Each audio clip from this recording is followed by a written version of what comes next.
Hi everyone, and welcome back to another trip report. Today I'll be reviewing United Airlines domestic first class from Newark to Anchorage on their Boeing 737 MAX 8. This flight's around 7.5 hours, making it one of the longer domestic first class flights out there.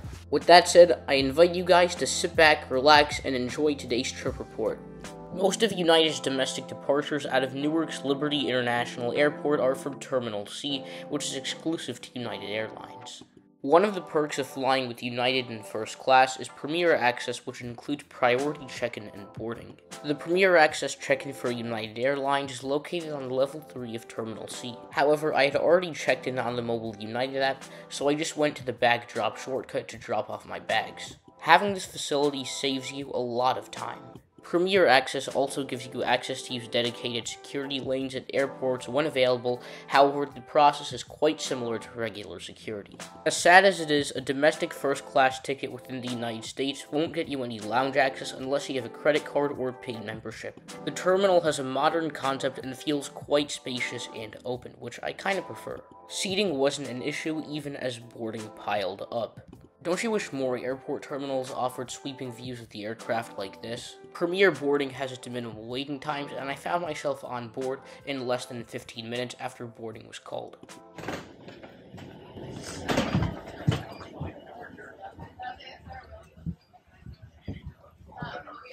On the MAX 8, there are 8 rows of first class with 16 seats, arranged in a 2-2 configuration. Quite sad as it is, but upon boarding, you're only provided with a thin blanket. Located above each seat is an individual reading light, personal air vent, and flight attendant call button. The seat comes with a soft and adjustable headrest. The inner armrest houses the tray table, beneath which is a storage cubby as well as the IFE remote. There's a second storage area which houses the charging ports and a headphone jack. You'll also find a side table which extends out to accommodate your beverages. And located in front of you is the in-flight entertainment system, which can be controlled by using the touchscreen or the IFE remote located at the side of the seat. Beneath the display is the seat pocket for in-flight literature, as well as small personal items. Legroom is quite impressive with 37 inches of pitch. Pre-departure beverages were offered prior to pushback, and I opted for a cup of water, which was served in a plastic cup. I mean, seriously? Instead of noise-canceling headphones, you're provided with low-quality earbuds in domestic first class, which is not even that impressive. Feel free to keep using and charging your phones as tablets. Just make sure they're in airplane mode and either placed in a pocket or held. If you are sitting in an exit row, please unplug all devices from the outlets. Flight attendants can read exit rows and notify purser when convenient.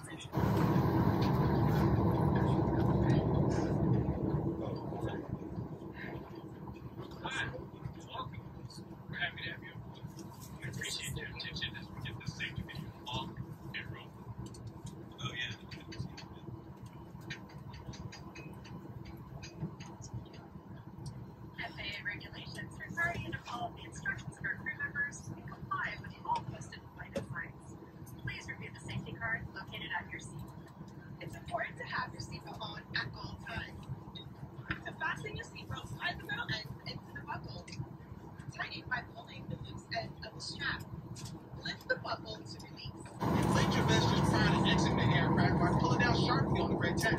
You can also inflate the vest by blowing it to the tube.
I love United's in-flight entertainment system, and it works by using the touch screen, or you can use the IFE remote located at the side of the seat.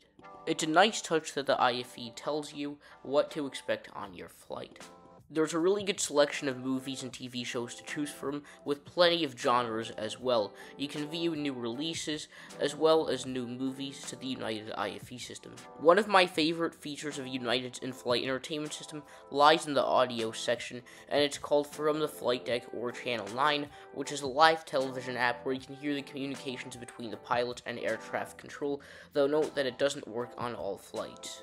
If that's not enough to impress you, you also have a selection of games and music to choose from, with plenty of genres as well, and you can also view music from different time periods. Overall, it's relatively easy to browse through the IFE system, and you can view the movies or TV shows in alphabetical order. I also love United's Relax Mode feature in their in-flight entertainment system, where you can view videos of scenic destinations and listen to soothing music. It really helps you fall asleep on a long flight. The 737 MAX 8 is equipped with United's signature interior, which allows you to pair your AirPods directly with the IFE. Simply open up your AirPods and click the Bluetooth audio button. Let's have a look at the tight first-class lavatory on the United 737 MAX 8. There's very little floor space and not much room for your legs and knees to stretch out. Above you is even less room for your head.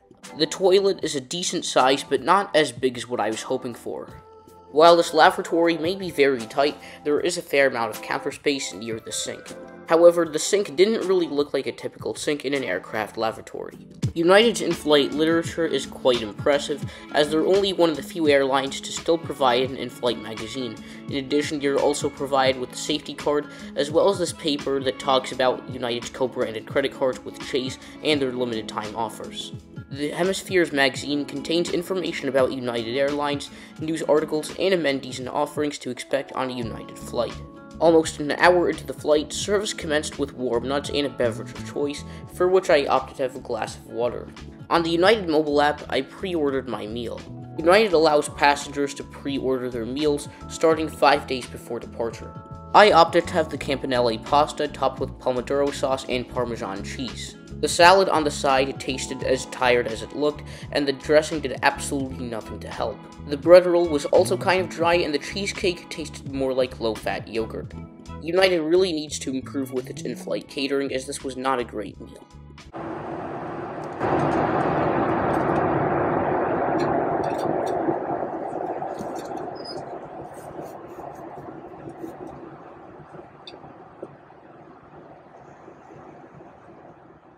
Mid-flight, flight attendants went through the cabin to distribute apple and mango fruit bars. There could be a more substantial mid-flight snack for a 7-hour flight. At this time, I also decided to stretch my legs with a walk through the 737 MAX cabin. Economy class, including the Economy Plus seats, arranged in a 3-3 configuration.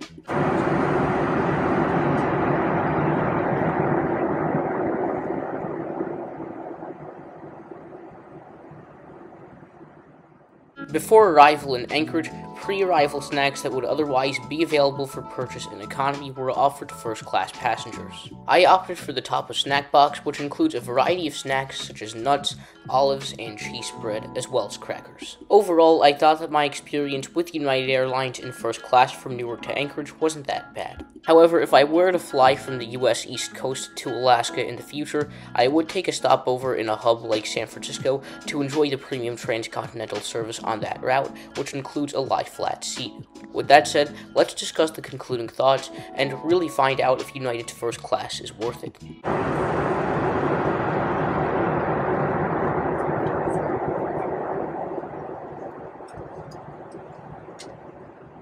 In terms of the ground experience, first class with United, as well as most other US airlines, kind of needs a lot of work. While passengers are given priority check-in and boarding, there is no complimentary lounge access, which kind of sets regional travel apart in the United States compared to other parts of the world that grant lounge access. However, I was able to access the United Club before my flight because I was traveling with someone who held the United Club Infinite card, which includes a complimentary United Club lounge membership. The seat is really plush and comfortable and offers plenty of legroom as well as a fair amount of storage space. However, having a lie flat seat would have been nice on this long 7-hour flight. United Polaris business class flights to destinations in Europe such as Dublin or London Heathrow are actually shorter than this long route from Newark to Anchorage. It just doesn't make sense to me why United won't up their game on this route. In terms of amenities, a lot lags behind as well. All you're given is a thin blanket, as well as a pair of plastic earbuds, which is definitely not that impressive. United's in-flight catering is also pretty bad compared to many other airlines, including Delta and American if you're comparing them to American carriers. The IFE and the service on this flight are the only two categories that earn 5 stars. United's IFE system has always impressed me with a great choice of movies, TV shows, podcasts, and audio options, as well as live TV. Being able to pair your Bluetooth audio device, such as AirPods, directly with the IFE system itself is by far so much better than having to use the earbuds provided. The crew on this flight were professional and great. They were friendly and constantly through the cabin to check on passengers and see if they wanted anything. If you're looking for the attention of a flight attendant, then flying first class might be a great option, which is something that you normally wouldn't seek in economy. For one-way first class fares from Newark to Anchorage on United on off-peak days, prices start at around $780 per person. However, on peak travel days, the prices are usually over $1,000. It's worth checking the price calendar on the United app for the best fares. In miles, prices usually start at around 80,000 mileage plus miles one way. In taxes and fees, you'll also have to pay $5.60 for your ticket. However, on peak travel days, the prices extend to over 100,000 miles. For maximum value, it's worth transferring either your hotel or credit card points directly to United Airlines Mileage Plus. Chase Ultimate Rewards points transfer directly to United Mileage Plus at a 1-to-1 ratio in increments of 1,000. Several credit cards, such as the Chase Sapphire Reserve or Sapphire Preferred, have decent earning rates for Ultimate Rewards points and earn transferable points to one of the hotel or airline transfer partners. World of Hyatt points transfer directly to United at a 5-to-2 ratio, making them not the best option for booking a flight. Mileage Plus miles can not only be earned on United, but also on their Star Alliance partners. This serves as a reminder that United's first class is bookable through other Star Alliance loyalty programs such as Air Canada Aeroplan, Singapore Airlines KrisFlyer, or Turkish Airlines Miles and Smiles.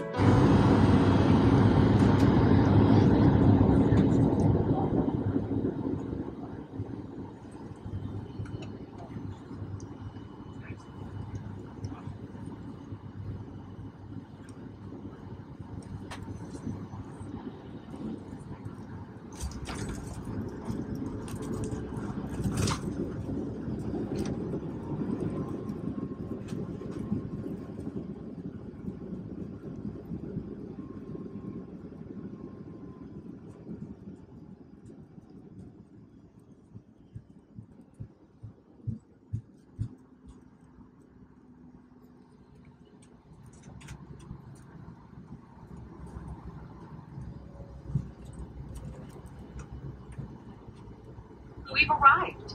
We hope you enjoy your time wherever your travels take you. If this is home, welcome home.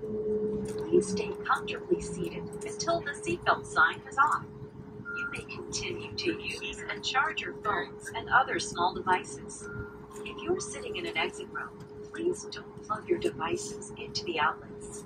Don't forget to check your seat back pocket to make sure you have all of your belongings, and be careful when opening overhead bins. Once we arrive at the gate, we'll be handing you off to our airport team. They'll be more than happy to answer any questions you might have. On behalf of the entire United team and our Star Alliance partners, thank you for choosing to fly with us. We hope you enjoyed your flight, and we look forward to seeing you again soon.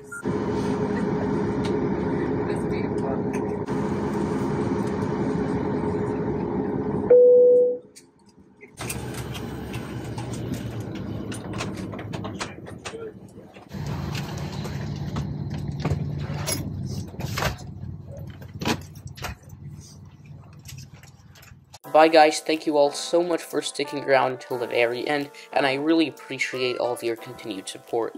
Please subscribe, and don't forget to click the notification bell so that way you never miss out on one of our trip reports. I'll see you guys in the next video, but until then, safe travels.